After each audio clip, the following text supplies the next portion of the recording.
श्री शिवाय नमस्तु भयम। दोस्तों, आप सभी लोग जानते हैं कि 15 दिसंबर 2024 यानी रविवार को पड़ रही है मार्गशीर्ष महीने की पूर्णिमा तिथि। और दोस्तों, यह वह पूर्णिमा तिथि है जो मार्गशीर्ष महीने में पड़ने वाली सबसे बड़ी तिथि है, क्योंकि यह रविवार के दिन पड़ रही है और इसका बहुत ही बड़ा और विशेष महत्व होता है। पूज्य गुरु जी ने कहा है कि अगर कभी भी मौका लग जाए और मार्गशीर्ष महीने की रविवार पूर्णिमा तिथि को पड़ जाए तो आप लोगों को एक छुटकी हल्दी वाला उपाय तो अवश्य ही करना चाहिए। इन दोनों का संयोग बहुत कम आता है। और इसी के साथ में गुरु जी ने अपनी शिव पुराण कथा में बताया है कि इस दिन आपको एक छुटकी हल्दी वाला उपाय तो आपको अवश्य ही करना चाहिए, क्योंकि ऐसा दिन पूरे साल में सिर्फ एक ही बार आता है। और दोस्तों, आप सभी लोग जानते हो कि रविवार पूर्णिमा तिथि का अगर सबसे बड़ा कोई उपाय है तो एक छुटकी हल्दी वाला उपाय है। तो दोस्तों, इस रविवार पूर्णिमा तिथि के दिन आप लोगों को इस एक छुटकी हल्दी वाला उपाय को जरूर करना है। बहुत सारे लोग होंगे जिन लोगों ने इस उपाय को ना किया हो, मतलब पूरा साल निकल गया, उन्होंने किसी भी दिन इस एक छुटकी हल्दी वाला उपाय को ना किया हो। पर दोस्तों, आपके पास एक आखिरी मौका बचा हुआ है जो कि 15 दिसंबर पूर्णिमा तिथि के दिन है। तो इस दिन आप लोगों को इस वाले उपाय को जरूर कर लेना है। भले ही आपने पूरे महीने भर इस उपाय को ना किया हो, पर अगर आपने इस मार्गशीर्ष महीने के रविवार पूर्णिमा तिथि के दिन अगर इस वाले उपाय को कर लिया तो आपको इस उपाय को करने का वह फल मिलेगा जिसकी आपने कभी कल्पना भी नहीं करी होगी। इसीलिए आप लोग इस वाले उपाय को एक बार जरूर कर लेना है, ताकि आप लोगों के हाथ से यह मौका ना जा सके और आपको इस उपाय को करने का फल मिल सके। दोस्तों, यह उपाय पंडित जी ने अपनी अभी की ही श्री शिव महापुराण की कथा में बताया है, जिस उपाय को आज हम आपको बहुत अच्छे से समझाने वाले हैं। इस वीडियो को देखने के बाद इस उपाय को समझने के लिए आपको कोई और वीडियो को देखने की जरूरत नहीं पड़ेगी। तो चलिए दोस्तों, उपाय को शुरू करते हैं। देखिए, यह इस मार्गशीर्ष महीने के रविवार पूर्णिमा तिथि के दिन यह इतना खास होता है, इतना महत्वपूर्ण होता है। देखा गया है कभी कभी बड़े बड़े पूजा पाठ अनुष्ठान से जो मनोकामना पूर्ण नहीं होते, वह मार्गशीर्ष महीने के रविवार पूर्णिमा तिथि के दिन एक छोटे से उपाय करने से ही आपकी मनोकामना पूर्ण हो जाती है। और बहुत सारे लोगों ने इस उपाय को किया भी है और उनको इस उपाय को करने का फल भी जरूर मिला है। अगर आप लोग भी इस उपाय को करना चाहते हैं तो आप इस उपाय को पहले अच्छे से समझ लेना, सुन लेना, उसके बाद करना। आपको इस उपाय का फल जरूर मिलेगा। और इस उपाय को कर लेने से आपके घर में चाहे किसी भी प्रकार की दुख और समस्या क्यों ना चल रही हो, आपको उसका कारण भी नहीं पता है कि भाई यह समस्या किस कारण से चल रही है। उसका कुछ भी कारण हो सकता है, जैसे पितृदोष हो सकता है या किसी भी तरह का मंगल दोष भी हो सकता है। तो इस दिन आप लोगों को यह वाला उपाय कर लेना है। यह एक ऐसा उपाय है जिस उपाय को अगर किसी विशेष दिन पर किया जाए तो भाई उस विशेष दिन का जो है वह तो हमें मिलता ही मिलता है, पर हमने उस दिन पर इस उपाय को किया है तो हमें उससे भी बड़ा फल मिलता है, और फल बहुत जल्दी मिलता है, क्योंकि आप इस उपाय को बहुत ही बड़े और विशेष दिन पर कर रहे हो। तो चलिए अब उपाय के बारे में बात करते हैं, लेकिन उससे पहले आप लोगों को यह जानना आवश्यक है कि आखिर यह उपाय किस समय करना है, किसको करना है और कैसे करना है। तो चलिए हम आगे आपको वीडियो में एक एक करके बता देते हैं। लेकिन उससे पहले अगर आप लोग हमारे चैनल पर पहली बार आए हैं या फिर मेरी आवाज आज पहली बार सुन रहे हैं तो हमारे चैनल को सब्सक्राइब जरूर कर लेना और इस वीडियो को लाइक करके कमेंट बॉक्स में श्री शिवाय नमस्तुभ्यम ओम नमः शिवाय जरूर टाइप कर देना। तो दोस्तों, इस एक छुटकी हल्दी वाला उपाय को हमें इस रविवार पूर्णिमा तिथि के दिन कैसे करना है, किसको करना है, किस समय करना है और कहां पर करना है, यह सारे सवालों के जवाब आपको इस वीडियो में मिल जाएंगे। और जो यह वीडियो देखेगा भाई, उसको एक छुटकी हल्दी वाला उपाय जरूर करना चाहिए, क्योंकि इस दिन एक छुटकी हल्दी का भी बहुत ही बड़ा और विशेष महत्व होता है। और जब बात आ जाए एक छुटकी हल्दी वाला उपाय की, तो यह सोने पर सुहागा वाली बात हो जाती है और यह एक बहुत ही बड़ा उपाय हो जाता है इस रविवार पूर्णिमा तिथि का। तो अब दोस्तों, इस एक छुटकी हल्दी वाला उपाय को आखिर करना किसको है? सबसे पहले हम लोग वह बात जान लेते हैं। तो देखो, घर की जो बड़ी माताएं बहनें होती हैं, उन माताओं बहनों में से कोई भी एक बड़ी माता बहन इस वाले उपाय को कर सकती है। और दोस्तों, अगर आप चाहे तो अपने घर में से सभी सदस्यों को भी इस उपाय को करवा सकते हैं। अगर किसी व्यक्ति की खुद की कोई मनोकामना है, खुद की कोई दुख और परेशानी है जो कि वह अपने लिए ही करना चाहता है, इस वाले उपाय को तो वह खुद अपने लिए भी कर सकता है। बाकी अगर कोई घर में से ऐसा है जो कि अपने पूरे घर परिवार की सुख और शांति के लिए यह वाला उपाय करना चाहता है, तो भाई वह भी कर सकता है। उसमें भी कोई दिक्कत वाली बात नहीं है। कहने का मतलब यह है कि इस उपाय को हर एक सदस्य भी कर सकता है और पूरे घर परिवार के सदस्य के लिए घर की बड़ी माताओं बहनों में से कोई एक माता बहन भी कर सकती है। माताएं बहनें अगर घर में उपस्थित ना हो या वह यह वाला उपाय ना कर पा रही हो, तो फिर घर का कोई बड़ा सदस्य भी इस एक छुटकी हल्दी वाला उपाय को कर सकता है, चाहे फिर वह पुरुष ही क्यों ना हो। उसमें कोई भी दिक्कत वाली बात नहीं है। अब दोस्तों, जो अगला प्रश्न निकल कर आता है वह यह आता है इस उपाय को लेकर कि आखिर इस उपाय को हमें किस समय करना है, सुबह के समय करना है कि शाम के समय करना है। तो देखो, इस वाले उपाय को आप लोग सुबह के समय भी कर सकते हो और शाम के समय प्रदोष काल में भी कर सकते हो। अब अगर आप पूछो कि भाई सबसे उत्तम समय कौन सा रहेगा इस एक छुटकी हल्दी वाला उपाय को करने का, तो हम आपसे बस यही कहेंगे कि इस उपाय को आप सुबह के समय करेंगे तो ज्यादा बेहतर होगा। बाकी अगर प्रदोष काल शाम के समय भी करेंगे तो भी अच्छा होगा, उसमें कोई भी दिक्कत वाली बात नहीं है।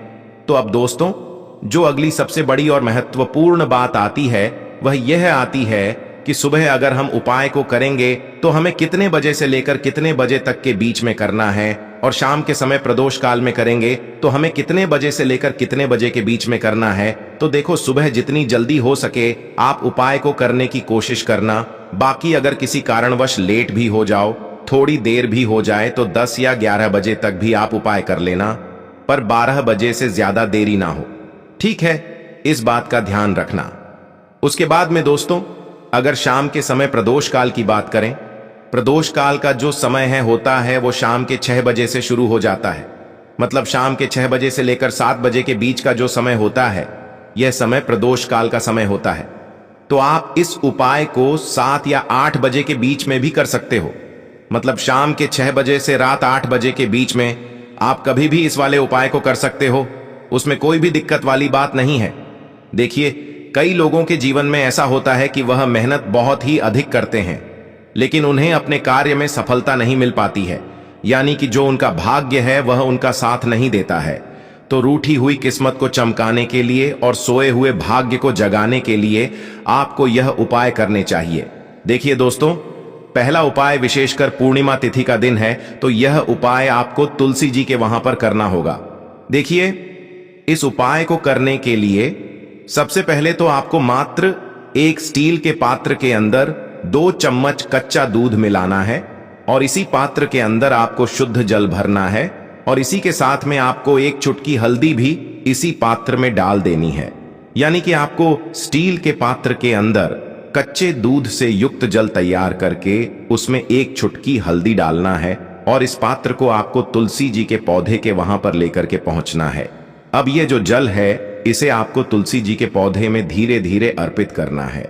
ओम नमो भगवते वासुदेवाय, इस मंत्र का कम से कम 11 बार जाप करते हुए, देखिए दोस्तों, जो भी व्यक्ति पूर्णिमा तिथि में कच्चे दूध से युक्त जल और हल्दी से युक्त जल इस प्रकार से तुलसी जी के पौधे में अर्पित करता है, तो यकीन मानिए आपके जीवन में सफलता से जुड़ी जितनी भी समस्याएं हैं, यानी कि आपका किसी भी प्रकार का यदि कार्य अटक रहा है, आपको जिन भी कार्यों में अड़चन आ रही हैं, तो वह सभी अड़चन इस उपाय से दूर होगी।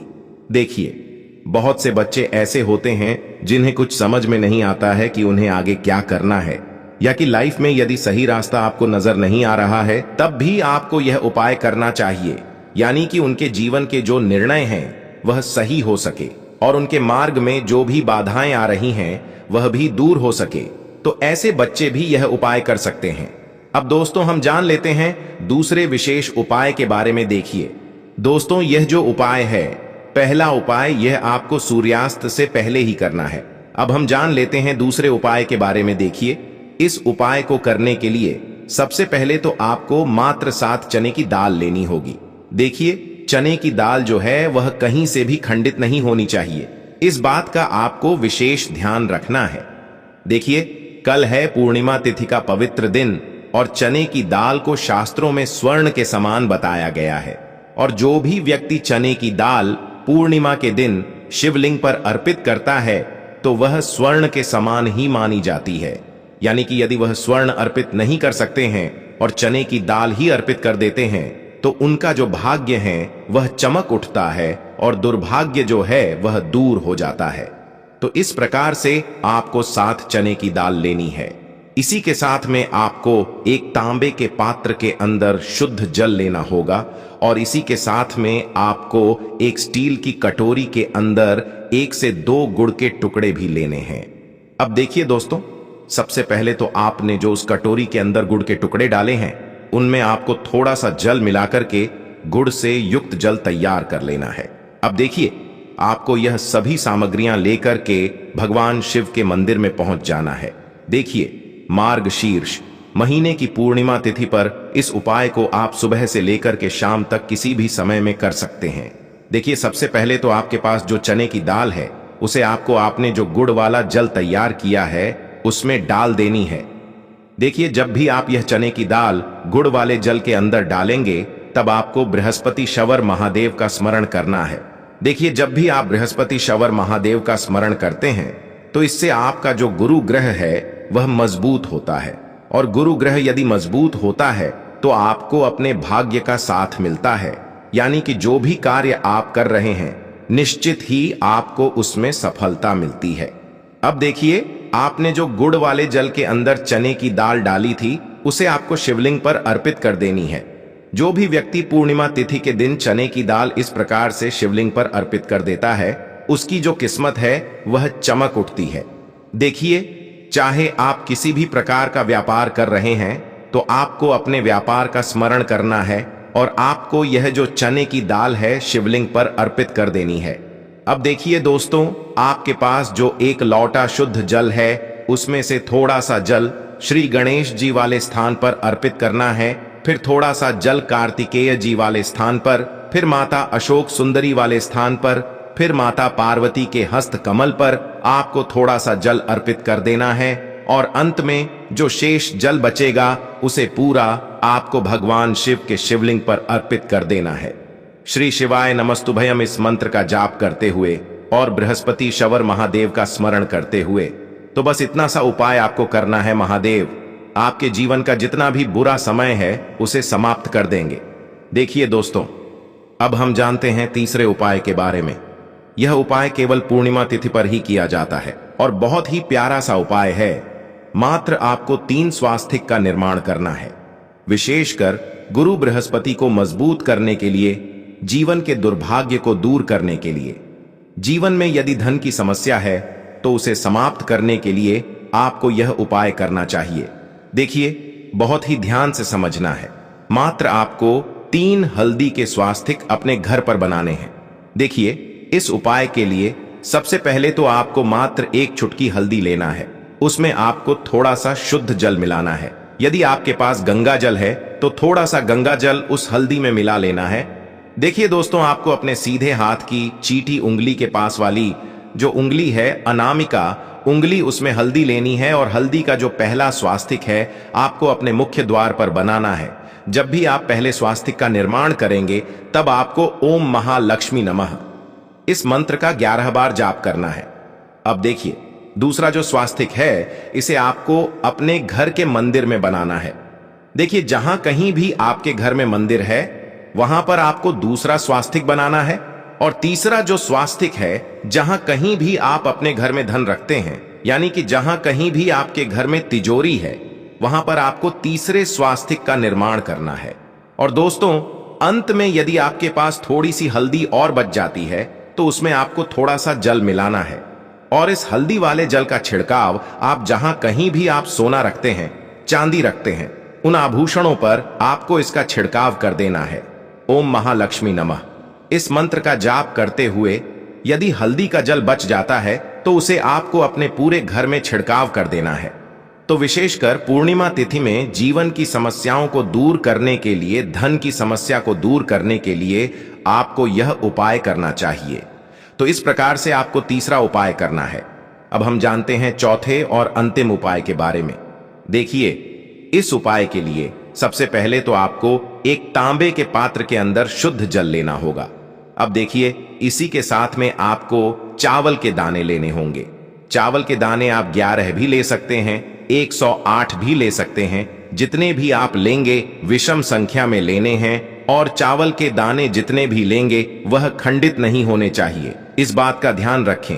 अब देखिए, आपने जो ये चावल लिए हैं, इन पर आपको थोड़ा सा पीला चंदन डाल देना है, यानी कि आपको चावल का जो रंग है वह पीला कर लेना है। अब देखिए, आपको यह जो चावल है और एक जल का पात्र है, इन्हें लेकर के भगवान शिव के मंदिर में पहुंचना है। देखिए, यह जो उपाय है आप इस मार्गशीर्ष महीने की पूर्णिमा पर सुबह से लेकर के रात्रि तक किसी भी समय में कर सकते हैं।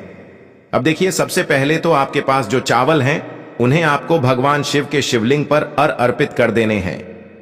बृहस्पति शवर महादेव का मन में स्मरण करते हुए चावल अर्पित करने के बाद अंत में आपके पास एक लोटा शुद्ध जल है, उसे भी आपको भगवान शिव के शिवलिंग पर अर्पित कर देना है। श्री शिवाय नमस्तुभ्यम या फिर ओम नमः शिवाय, इस मंत्र का जाप करते हुए। तो इस प्रकार से जीवन के दुर्भाग्य को दूर करने के लिए यह उपाय भी आप कर सकते हैं। तो दोस्तों, यह थे पूज्य गुरु जी द्वारा बताए गए कुछ बहुत ही खास उपाय। अगर आपको जानकारी अच्छी लगी हो तो वीडियो लाइक करिएगा। मिलते हैं फिर एक नए वीडियो के साथ। श्री शिवाय नमस्तुभयम।